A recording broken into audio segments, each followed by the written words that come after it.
2 రోజుల ముందర జగన్మోహన్ రెడ్డి తెనాలికి పోయాడు. ఎవరి కోసం పోయాడు అనేది మళ్ళీ మాట్లాడతాం. మై పాయింట్ ఈస్, తెనాలిలో పోయినప్పుడు చీఎం చీఎం అని జనాలు అరుస్తుంటే మా పిచ్చోడు, మా హాఫ్ టికెట్ అది సీఎం అనుకున్నాడు. తిక్కనాయాలా, అది సీఎం కాదురా, చీఎం. చీఎం అంటే నిన్ను చీ కొడుతున్నారనే విషయం జగన్మోహన్ రెడ్డి మన హాఫ్ టికెట్ గుర్తుపెట్టుకోవాలని కూడా మనవి చేస్తూ ఉన్నా. ఈరోజు ఆ రోజు బాబు గారిని ఏదంటే అది ఏది రోడ్లో కొట్టాలా, చంద్రబాబు గారిని రోడ్లో కొట్టాలా అనే మాట జగన్మోహన్ రెడ్డి నోట్లో నుంచి వచ్చింది. ఈరోజు నేను అడుగుతున్నా, చంద్రబాబు నాయుడు గారి మీద, సిబిఎన్ గారి మీద ఉండే కేసులు 24. ఆ 24 కేసుల్లో 22 కేసులు నువ్వే పెట్టావు. నువ్వో మీ తండ్రి గారో ఎవరో మీరిద్దరే పెట్టారు. దాంట్లో 2 కేసులు మామూలు కేసులు, మిగతా అన్నీ కావాలని పెట్టిన కేసులు అనే విషయం నీకు బాగా తెలుసు. ఏంది 22 కేసులు? ఉచిత ఇసుక పేదవాళ్ళకి ఈ ఉచిత ఇసుక ఇచ్చిన దానికి, ఫ్రీ శాండ్ ఉచిత ఇసుక ఇచ్చిన దానికి ఒక కేసు, సిబిఎన్ గారి మీద ఒక కేసు. పుంగనూరులో బాబు గారు దాడి చేయించారు. బాబు గారు పోయి పొంగనూరుకు పోయి హెలికాప్టర్లో పోయి ఆడ దాడి చేయించారు, అదొక కేసు. పబ్లిక్ మీటింగ్లో జనాల్ని ఇబ్బంది పెట్టాడు, అదొక కేసు. సభలో, ఒక పబ్లిక్ మీటింగ్లో, ఒక సభలో లౌడ్ స్పీకర్లు వాడారు, అది ఒక కేసు. తిక్క చాదస్తం కాకపోతే అసలు ఈ కేసులా? కరోనా మీద అవగాహన చేసిన దానికి సోషల్ మీడియాలో ఒక కేసు. ఇన్ని కేసులు పెట్టి బాబు గారి మీద దొంగ కేసులు పెట్టి ఎవరితో పోలుస్తాడు మా హాఫ్ టికెట్? పాయింట్ ఈస్, ఇక్కడ మీరందరూ అర్థం చేసుకోవాల్సింది ఏంటంటే, ఎవరితో పోల్చాడు సిబిఎన్ గారిని? తెనాలిలో 3 రౌడీ షీటర్లతో పోలుస్తాడు. 3 రౌడీ షీటర్లు, పిల్లకాయలు. ఎవరు వాళ్ళ? 3 పిల్లకాయలు, చిన్న పిల్లలు అని ఈ తిక్కలోడు మాట్లాడతాడు జగన్మోహన్ రెడ్డి. ఒకడు 1 కేజీ గాంజాతో దొరికాడు. 1 కేజీ గాంజాతో దొరికినోడు పిల్లోడంట, చిన్న పిల్లోడు. ఒక అమ్మాయి, ఒక ఆటో డ్రైవర్ మీద దాడి చేస్తే వాడు చిన్న పిల్లోడు.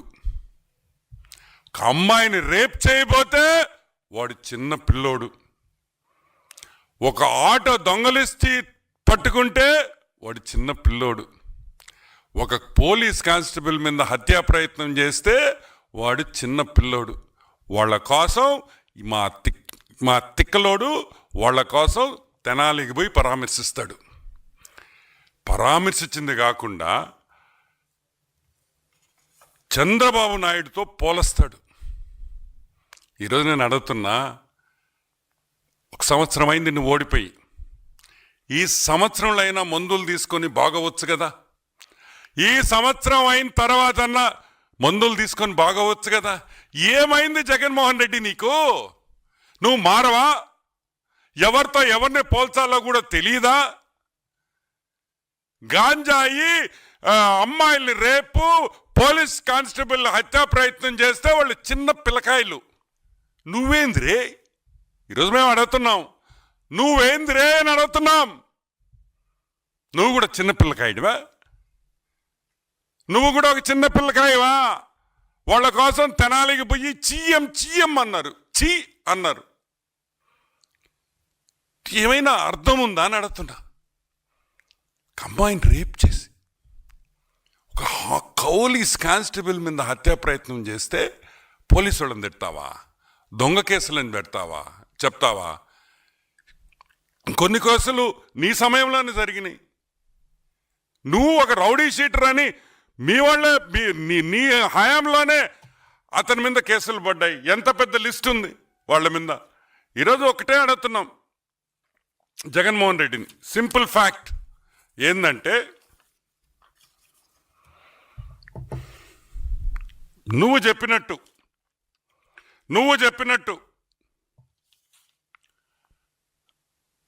చంద్రబాబు నాయుడిని రోడ్లో ఈ కేసుల కోసం కొట్టాలంటే నిన్ను దేంతో కొట్టాలి అని అడుగుతున్నాం. ఈ రోజు నిన్ను దేంతో కొట్టాలి? చెప్పుతో కొట్టాలా? చెప్పుతో కొట్టాలా? ఎందుకంటే ముగ్గురు హీనుళ్ళు, ముగ్గురు రౌడీ షీటర్లు, రేపులు, గంజాయి కేసుల్లో ఇరుక్కున్న వాళ్ళతో పోల్చి చంద్రబాబు నాయుడిని వాళ్ళలాగా లేడని చెప్పి రోడ్డు మీద వచ్చి కొట్టమంటావా బాబు గారిని? ఈరోజు మేము అడుగుతున్నాం, నీ గురించి మాట్లాడతాం, వాళ్ళ గురించి పక్కన పెట్టు. 31 కేసులు ఉన్నాయి నీ మీద. ఈడీ కేసులు 7, సిబిఐ కేసులు 11. ఇప్పుడు నిన్ను దేంతో కొట్టాలి అని అడుగుతున్నాం. చెప్పుతో కొట్టాలా లేదా? నువ్వే చెప్పు అని అడుగుతున్నాం. సరే, 3,452 3,452 టైమ్స్ నువ్వు కోర్టు అడ్జర్న్మెంట్ తీసుకున్నావు, కోర్టులో వాయిదాలు తీసుకున్నావు. దానికి నిన్ను చెప్పుతో కొట్టాలా? అది ఒక వరల్డ్ రికార్డ్. 3,452 సార్లు కోర్టు కేసుల్లో వాయిదా తెచ్చుకున్న ఏకైక మగాడు హాఫ్ టికెట్. అది మగోడు కాదు, ఏకైక హాఫ్ టికెట్ జగన్మోహన్ రెడ్డి అని కూడా నేను మనవి చేస్తా ఉన్నా. సరే, పెద్ద పెద్ద లాయర్లు పెట్టుకున్నాం. Who is who of the legal industry? Harish Salve, Abhishek Sanghvi, Mukul Rohatgi, ఇటువంటి పెద్ద పెద్ద లాయర్లు పెట్టుకొని ఈరోజు నువ్వు జైల్లో నుంచి తప్పించుకొని కేసుల్లో ఈ రోజుకి కూడా ట్రయల్ చేయకుండా నువ్వు బయటపడుతున్నావంటే దేనివల్ల అని కూడా నేను మీకు ఎక్స్ప్లెయిన్ చేస్తా. ఒక్కొక్క లాయర్కి, నేను చెప్పిన పేర్లలో ఉండే లాయర్లు పెద్ద లాయర్లు అంటే సుప్రీంకోర్టు లాయర్లు, ఒక్కొక్కరికి 12 నుంచి 25 లక్షల వరకు ఫీజులు కట్టాలి. ఒక రోజుకి కాదు, ఒక గంటకి. ఒక రోజైనా ఒక గంట అయినా ఒక్కసారి కోర్టుకు వస్తే ఒక సుప్రీంకోర్టు పెద్ద లాయర్ సుప్రీంకోర్టుకి నీ కేసు మీద వస్తే 12 నుంచి 25 కోట్ల వరకు, 25 లక్షల వరకు వాళ్ళ ఫీజు ఉంటాయి. ఈరోజు నేను అడుగుతున్నాను, ఈ రోజుకి ఆల్మోస్ట్ మా లెక్క ప్రకారం 6,904 కోట్ల రూపాయలు, 3,904 క్రోర్స్ ఈరోజు ఓన్లీ లీగల్ ఫీజ్లో జగన్ ఖర్చు పెట్టినాడని మా అంచనా. ఎందుకంటే ఈ రోజుకి ఈ కేసులు స్టార్ట్ అయ్యి 5,000 రోజులు అయింది. 5,000 రోజులు, ఒక రోజు 2 రోజులు కాదు. చిన్న కేసులు అరెస్ట్ చేస్తే కరెక్ట్గా సంవత్సరంన్నరలో కేసు తీర్పిచ్చేస్తూ ఉన్నారు. ఈరోజు మేము అడుగుతున్నాం, 5,000 రోజులైంది జగన్మోహన్ రెడ్డి హాఫ్ టికెట్. ఈ రోజు కూడా నీ మీద వేసిన కేసుల్లో ఈరోజు ఒక్క విచారణ ఒక్క కేసులో కూడా జరగలేదు. అసలు ట్రయల్ మొదలే కాలేదు. దీనికి నిన్ను చెప్పుతో కొట్టాలా అని మేము అడుగుతున్నాం. డబ్బు అడ్డం పెట్టుకొని, అంటే జైల్లో ఉండకూడదు. జైలు తప్పించుకోవాలంటే ఈరోజు జగన్మోహన్ రెడ్డి 1,39,00,000 ఒక రోజుకి ఖర్చు అవుతా ఉంది. ఆయన ఖర్చు పెట్టిన డబ్బులకి ఆయన ఇన్ని రోజులు బయట జైలుకి పోకుండా, ట్రయల్ లేకుండా ఆపేడంటే రోజుకి 1,39,00,000. పొద్దున్నే నిద్ర లేయంగానే 1,39,00,000 పక్కన పెట్టాల జైలు బయట ఉండాలంటే. ఇప్పుడు చెప్పు జగన్మోహన్ రెడ్డి, నిన్ను చెప్పుతో కొట్టాలా లేదా? నిన్ను చెప్పుతో కొట్టాలా లేదా అని మేము అడుగుతున్నాం. సరే, 5,000 రోజులు అంటే ఈ కేసు జరిగింది ఇప్పుడు ఆల్మోస్ట్ 2004 to 2009, 2004 నుంచి 2009లో ఈ కేసులు జరిగినాయి. ఈరోజు మేము అడుగుతున్నాం, ఆ రోజు సాక్షుల వయసు ఎంత? ఆ రోజు సాక్షుల వయసు యావరేజ్గా 50 నుంచి 55 ఏళ్ళు వేసుకుంటాం. ఈరోజు ఎంత? ఆల్మోస్ట్ 68 years, 68 ఏళ్ళకి వచ్చేసారు సాక్షులు. ఏమి గుర్తుంటాయి 5,000 రోజుల తర్వాత అని అడుగుతున్నాం. సాక్షులు కొంతమంది చనిపోయారు అంటే నీ డబ్బు అడ్డం పెట్టుకొని నువ్వు తప్పు చేయకపోయి ఉంటే ఈ విధంగా నువ్వు ఇన్ని వాయిదాలు ఎందుకు వేసుకుంటావని ఈరోజు మేము ప్రశ్నిస్తున్నాం. నువ్వు బాబు గారి గురించి మాట్లాడతావా? నువ్వు నీతి నిజాయితీ గురించి మాట్లాడతావా? ఇన్ని కేసులు పెట్టుకొని ఇన్ని వేల కోట్లు నువ్వు ఖర్చు పెడుతూ చంద్రబాబు నాయుడిని రోడ్డు మీద కొట్టాలా? నిజంగా ఏమైనా అర్థం ఉందా అని కూడా మేము అడుగుతున్నాం. అదే కాదు, ఈరోజు వైసీపీ నాయకులు ఉన్నారు. ఈరోజు వైసీపీ నాయకులు ఉన్నారు. మొన్న 100 రోజుల కాల 150 రోజుల కాల ఈ కేసులై ఏం చెప్తున్నారు?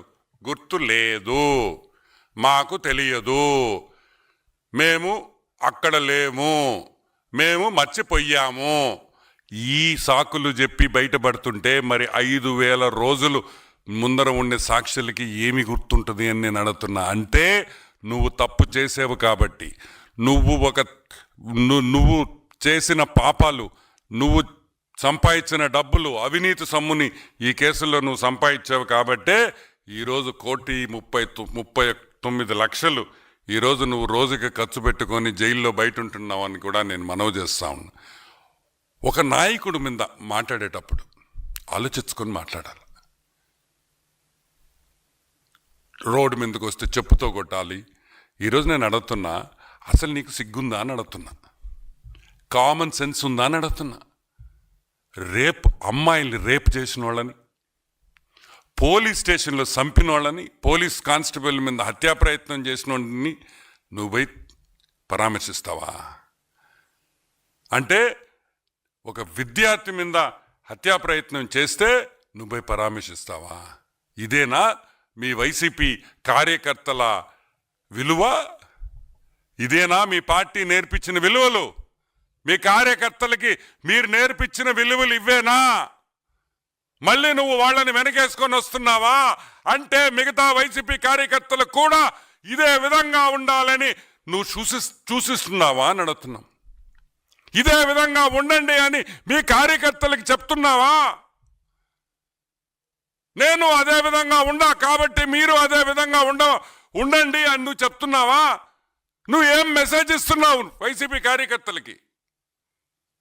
మీరు రేప్ చేయండి, దొంగతనాలు చేయండి, పోలీసు వాళ్ళ మీద హత్యా ప్రయత్నాలు చేయండి, మిమ్మల్ని జైల్లో వేస్తే నేను వచ్చి పరామర్శిస్తా అని నువ్వు నీ కార్యకర్తలకు చెప్తున్నావా అని అడుగుతున్నాం. మళ్ళీ పోలీసు వాళ్ళ మీద విమర్శలు, వాళ్ళు తప్పు చేశారని. ఏం చేయాలా? కాదురా, ఏం చేయాలరా? నాకు చెప్పండి రా, ఏం చేయాలా? హత్యా ప్రయత్నం చేస్తే ముద్దు పెట్టాలా? అమ్మాయిల మీద దాడి చేస్తే ముద్దు పెట్టాలా? దండయ్యాలా? ఏం చేస్తారు పోలీసు వాళ్ళు? మీరు హత్యా ప్రయత్నాలు చేసుకుంటా మేము వైసీపీ అనగానే ఆ పిచ్చోడు వస్తున్నాడని చెప్పేసి పోలీసు వాళ్ళు గమ్ముగా ఉండాలా? ఇంకొక ఆయన అంబాటి రాంబాబు, ఆయన పొళ్ళు కొరికాడంట, పొళ్ళిట తిక్కనా కొడక, పొళ్ళు ఓడగొడతారా రే? ఏంద పొళ్ళు? పోలీసు వాళ్ళని చూసి ఏం చేస్తావా? ఏం చేస్తావు? మేమనేది ఒకటే, ఈ రోజుకైనా జగన్మోహన్ రెడ్డి బయటకు రావాలి. ఇంకా ఎన్ని రోజులు నీ కేసులు ట్రయల్కి వచ్చేదానికి, ఎన్ని రోజులు నీకు ఈ కేసులు జరుగుతాయి?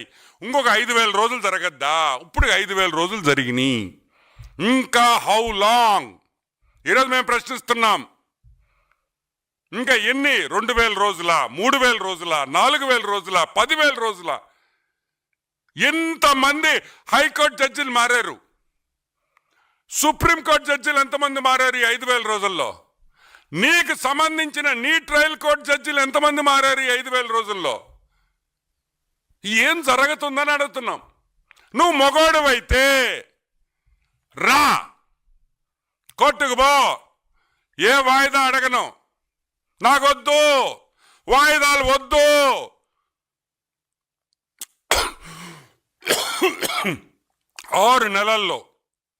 6 నెలల్లో నా కేసుకు తీర్పిండని అడుగు. కూటమి ప్రభుత్వం నీ వెనకుంటది ఈ విషయంలో. మేమందరం మిమ్మల్ని సపోర్ట్ చేస్తాం. నువ్వు మొగాడువైతే రా, 6 నెలలు కోర్టులో తెలుసుకుంటాం. 6 నెలలు రోజు నేను కోర్టుకు వస్తా. నేను ఖాళీగా ఉన్నా, నాకు పని బాట లేదు, బెంగళూరు పోయే బదులు కోర్టుకు వస్తానని చెప్పు. నాకు ఇంక కేసులు వద్దు, అటో ఇటో తేల్చండి అని చెప్పే దమ్ము ధైర్యం నీకు కానీ ఆ కేసులో ఇన్వాల్వ్ అయిన ఎదవలకు అందరికీ ఎవరికైనా ఉందా అని నేను ప్రశ్నిస్తున్నా. లేదే, రారే, భయము, మళ్ళీ మీరు మా గురించి మాట్లాడతారు, మళ్ళీ మమ్మల్ని తిడతా ఉంటారు. కానీ మేము ఇంటా కూర్చోవాలా? నో. ఈరోజు నేను చెప్తున్నా, చంద్రబాబు నాయుడు గారి గురించి కానీ లోకేష్ బాబు గురించి కానీ మాట్లాడే పని అయితే ఫస్ట్ నీ కేసులు తెగదింపు చేసుకొని రా, కోర్టుకు పో. దమ్మున్న మగాడి అంటావు కదా, పో కోర్టుకి. 6 నెలల్లో రోజు నేను ఈడ కూర్చుంటా, నా ట్రయల్ కంప్లీట్ చేయండి అని చెప్పే దమ్ము ధైర్యం లేనోడివి తెలుగుదేశం పార్టీ గురించి కానీ తెలుగుదేశం పార్టీ విధానాల గురించి కానీ మాట్లాడే హక్కు కూడా లేదని కూడా నేను మనవి చేస్తున్నా. ఇంకోటి కూడా చెప్తున్నాం, చెప్పుతో కొట్టాలా? డెఫినెట్గా కొట్టాలి. నేను ఎందుకు కొట్టాలంటే, నువ్వు చేసిన తప్పులకి, నువ్వు చేసిన దొంగతనాలకి శిక్ష పడకుండా తప్పించుకుంటున్నావు కాబట్టి, నువ్వు ఒక ద్రోహివి కాబట్టి, నువ్వు ఒక దొంగవ కాబట్టి. నీతో పాటు మంచోళ్ళు ఉంటారా? ఎట్లుంటారు? నీ సీఎంఓ, నువ్వు సీఎంగా ఉన్నప్పుడు సీఎంఓలో ఉండే వాళ్ళందరూ దొంగలే, నీ మంత్రులందరూ దొంగలే, నీ చుట్టూ ఉన్న బ్యాచ్ అంతా దొంగ బ్యాచే, నీకుండే మెయిన్ కార్యకర్తలు సగం మంది ఇటువంటి వాళ్లే, మంచోడు ఎవడు నీతో ఉండడు. కాబట్టి జగన్మోహన్ రెడ్డి చంద్రబాబు నాయుడు గారికి క్షమాపణ చెప్పాలి, క్షమాపణ చెప్పాలి అని మేము డిమాండ్ చేస్తున్నాం. మాటలు జాగ్రత్తగా రాని. నువ్వు గౌరవంగా మాట్లాడితే మేము గౌరవంగా మాట్లాడతాం, నువ్వు రెస్పెక్ట్ఫుల్గా మాట్లాడితే మేము రెస్పెక్ట్ఫుల్గానే మాట్లాడతాం. నువ్వు మాకు విలువిస్తే మేము మీకు విలువిస్తాం. అంతేగాని ఏది కూడా 1-వే ట్రాఫిక్ ఉండదని కూడా నేను మనవి చేస్తా ఉన్నా. నో 1-వే traffic. You give respect and take respect. You give respect, we'll give you more respect than what you give us, and that's a promise.